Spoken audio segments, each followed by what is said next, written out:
नोकरदार वर्गासाठी आता सरकारने एक मोठी घोषणा केली आहे। थेट एटीएम मधून प्रॉव्हिडंट फंड अर्थात पीएफचे पैसे काढता येणार आहेत। नव्या वर्षात म्हणजे 2025 पासून कर्मचाऱ्यांना एटीएम मधून पैसे काढण्याची सुविधा मिळेल।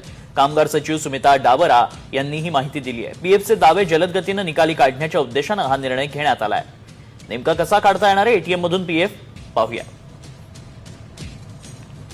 कर्मचारी भविष्य निर्वाह निधीचे पैसे थेट एटीएम मधून काढता येणार। एटीएम आणि डेबिट कार्ड प्रमाणेच एक कार्ड देण्यात येईल। या कार्डद्वारे पीएफचे पैसे एटीएम मधून काढता येतील। जानेवारी 2025 पासून ही सुविधा सुरू होण्याची शक्यता आहे। जमा झालेल्या पीएफच्या 50%च रक्कम काढता येणार आहे। देशातील 7 कोटी नोकरदार वर्गाला याचा फायदा